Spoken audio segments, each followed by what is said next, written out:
आपने ये कई बार देखा होगा कि कभी-कभी हमारा खुद का दिमाग हमारे लिए बाधा बन जाता है। गौतम बुद्ध अपने छोटे से छोटे कृत्य और हर एक शब्द से लोगों को एक बड़ा संदेश देने का प्रयास करते थे। ये एक छोटी सी कहानी है जिससे आप समझेंगे कि खुद हमारा ही दिमाग किस तरह से हमारे मार्ग में बाधा बनता है। एक व्यक्ति बुद्ध का भिक्षुक बनता है। वह व्यक्ति बहुत लोभी होता है। बुद्ध उसे देखकर पहचान जाते हैं कि उसके भीतर लोभ है। वह व्यक्ति कहता है, मैंने जीवन भर अपमान सहन किया है, लेकिन मैं देखता हूं कि आपके भिक्षुक जहां भी जाते हैं लोग उन्हें बड़ा आदर देते हैं। बुद्ध कहते हैं, ऐसा तो नहीं है, कहीं कहीं उन्हें अपमान का सामना भी करना पड़ता है। फिर वह व्यक्ति कहता है, परंतु अधिकतर जगह तो उन्हें सम्मान ही मिलता है, इसलिए मैं भिक्षुक बनना चाहता हूं। बुद्ध उसे अपने साथ भिक्षाटन के लिए ले जाते हैं। रास्ते में वह व्यक्ति बुद्ध से कहता है, बुद्ध, क्यों ना हम इस वृक्ष के नीचे बैठे। बुद्ध और वह व्यक्ति उस वृक्ष के नीचे बैठकर आराम करते हैं। बुद्ध उससे पूछते हैं, क्या कोई और भी कारण है तुम्हारे भिक्षुक बनने के पीछे? वह व्यक्ति कहता है, धन का अभाव। मैंने जीवन भर धन का अभाव देखा है। गरीबी में जीने से बेहतर है कि भिक्षुक बनकर जिया जाए। बुद्ध उससे कहते हैं, यदि मैं तुम्हें कोई ऐसी चीज दे दूं जिससे तुम धनवान बन जाओ, तो क्या तुम उसे लेना चाहोगे? वह व्यक्ति खुश हो जाता है और कहता है, बुद्ध, मैं उसे अवश्य लेना चाहूंगा। बुद्ध कहते हैं, तो ठीक है, इस जगह पर खुदाई करो। वह व्यक्ति खोदने लगता है। खोदते खोदते काफी समय हो जाता है, लेकिन उसे कुछ नहीं मिलता। वह कहता है, बुद्ध, और कितनी देर मुझे खोदना होगा? बुद्ध कहते हैं, बस कुछ देर और। वह कुछ देर और खोदता है और देखता है कि खोदते खोदते उसे एक लोहे की डिब्बी मिलती है। वह उसे उठाता है और कहता है, क्या यही वह चीज है जिसे आप मुझे देने के लिए कह रहे थे? बुद्ध कहते हैं, हाँ, ये वही है। वह व्यक्ति कहता है, परंतु ये मुझे कैसे धनवान बना सकती है? बुद्ध कहते हैं, इस छोटी सी लोहे की डिब्बी में पारसमणि है। वह व्यक्ति हंसता है और कहता है, बुद्ध, ये कैसे संभव है? ये तो पहले से ही लोहे की डिब्बी में है। जब यह पारसमणि इस लोहे की डिब्बी को ही सोना न बना सकी, तो और किसी चीज को सोना कैसे बनाएगी? बुद्ध कहते हैं, मेरा कार्य सिर्फ तुम्हें खजाना देना है, उसका इस्तेमाल पूरी तरह से तुम्हारे हाथ में है। यह कहकर बुद्ध वहां से चले जाते हैं। वह व्यक्ति सोचता है कि लोग बुद्ध के बारे में इतनी अच्छी बातें क्यों कहते हैं। वह डिब्बी को फेंक देता है। जैसे ही वह डिब्बी को फेंकता है, वह डिब्बी खुल जाती है और पारसमणि लोहे की डिब्बी के ऊपर गिरती है। जैसे ही लोहे की डिब्बी का स्पर्श पारसमणि के साथ होता है, वह सोने की हो जाती है। वह व्यक्ति ये देखकर बहुत आश्चर्यचकित होता है और डिब्बी को उठाता है। वह देखता है कि डिब्बी के भीतर कपड़ा लगा हुआ था, जिसके कारण पारसमणि लोहे से स्पर्श नहीं कर पा रही थी। जैसे ही वह डिब्बी खुली और पारसमणि बाहर निकली और उसने लोहे की डिब्बी को स्पर्श किया, वह सोना बन गई। ये देखकर उस व्यक्ति को समझ आता है कि उसने गलती की थी। ये कहानी काल्पनिक है। ये सत्य है या नहीं, ये तो मैं नहीं बता सकता, परंतु एक बात 100% सत्य है कि सत्य हमारे पास है। सच में वह खजाना हमारे पास ही है, जिसे हम अपने दिमाग के फिल्टर के कारण नहीं देख पा रहे। याद कीजिए बचपन के उन दिनों को जब आप किसी चीज को बिना किसी धारणा के देखते थे। आज जब आप किसी चीज को देखते हैं तो अपनी धारणाओं और जानकारी के आधार पर उसे देखते हैं।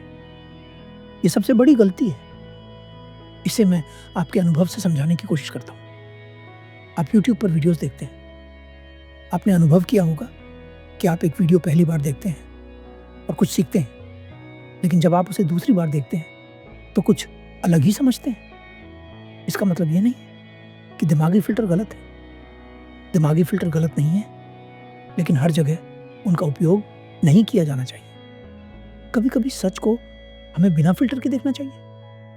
यदि हम फिल्टर के साथ देखने का प्रयास करेंगे तो हम उस चीज को वैसे नहीं देख पाएंगे जैसी वह है।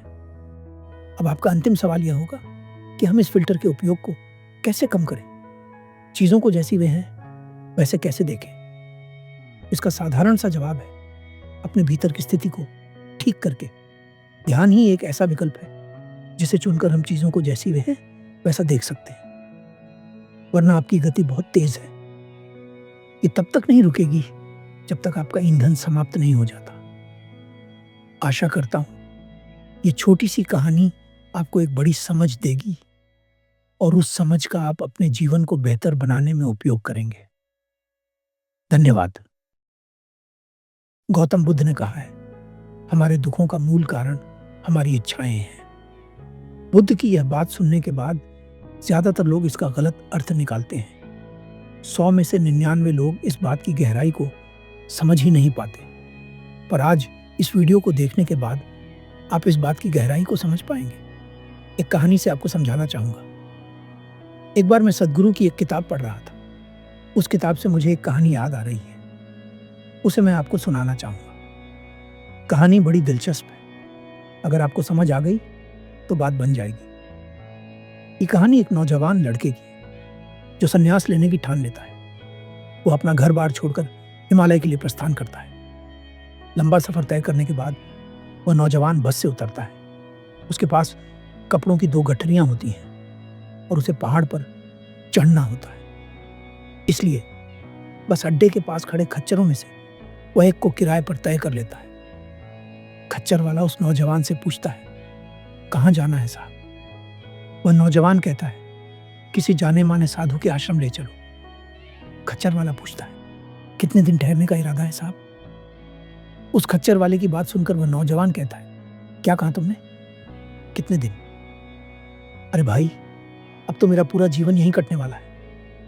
बीवी बच्चे, माता पिता, अच्छा खासा कारोबार, सब कुछ छोड़ छाड़ कर आया हूं यहाँ, समझे? और ये देखो, मैंने जो सोने की चेन पहन रखी है, इसे भी उतार कर मैं तुम्हें देने वाला हूं। इतनी छोटी सी उम्र में वैराग्य कैसे संभव हुआ आपसे? ये सुनकर उस नौजवान का सिर गर्व से उठ जाता है। वो बड़ी प्रसन्नता के साथ कहता है, हमारे यहाँ एक महापुरुष पधारे थे, उनकी बात मेरे दिल को छू गई।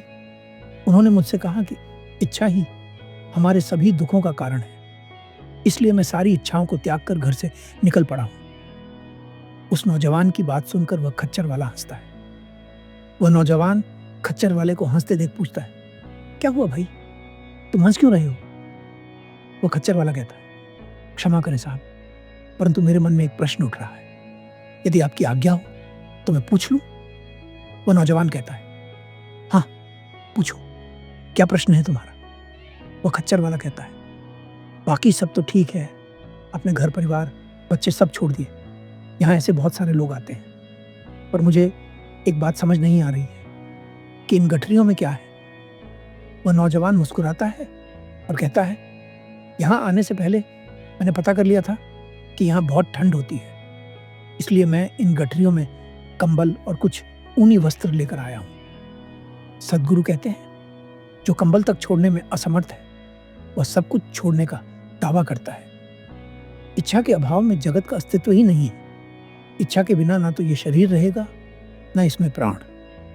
अगर कोई आपसे कहे कि इच्छाओं को त्यागने पर सब कुछ ठीक हो जाएगा, तो इससे बड़ी बेवकूफ़ी की बात और कोई हो नहीं सकती। जिन लोगों को बात अभी भी समझ नहीं आई है, उन्हें समझाने के लिए एक प्रैक्टिकल तरीका है। जरा अपनी नाक और मुंह को बंद कर लें, थोड़ी सी भी हवा अंदर ना जाने दें और तमाशा देखें। 1 या 2 मिनट आपका शरीर सब्र कर लेगा, फिर जीने की इच्छा इतनी प्रबल हो जाएगी कि वह आपके हाथ को मुंह से हटा देगी और आप जोर जोर से ऑक्सीजन की घटी हुई भरपाई करने लगेंगे। गौतम बुद्ध ने कहा है, इच्छाएं ही दुखों का मूल कारण है। तो क्या इसका मतलब है कि बुद्ध गलत कह रहे हैं? नहीं। जो अपने पूरे जीवन में संपूर्ण मानव जाति को ध्यान प्रदान करने की इच्छा करते रहे, क्या उन्होंने लोगों को इच्छा त्यागने के लिए कहा होगा? नहीं, कभी नहीं। बुद्ध के द्वारा कही गई बात को समझने के लिए बुद्ध को समझना बहुत जरूरी है। इच्छा को सरल शब्दों में समझें। हमें यह बात समझनी चाहिए कि सभी इच्छाएं दुखों का कारण नहीं होती। उदाहरण से समझाता हूं। मान लीजिए आप अपने शरीर को स्वस्थ बनाना चाहते हैं, आपको अच्छे स्वास्थ्य की इच्छा है, इसमें कोई समस्या नहीं। मगर अगर आप अपने शरीर की बनावट किसी हीरो या हीरोइन की तरह करना चाहते हैं, तो यहाँ इच्छा आपको दुख देगी। इसलिए एक बात हमेशा याद रखें कि सभी इच्छाएं दुख का कारण नहीं होती, केवल गलत इच्छाएं ही दुख का कारण होती हैं। इसलिए बड़ी से बड़ी इच्छा कीजिए। इच्छा करने में कोई कंजूसी मत करिए। यह आपका अधिकार है। धन्यवाद।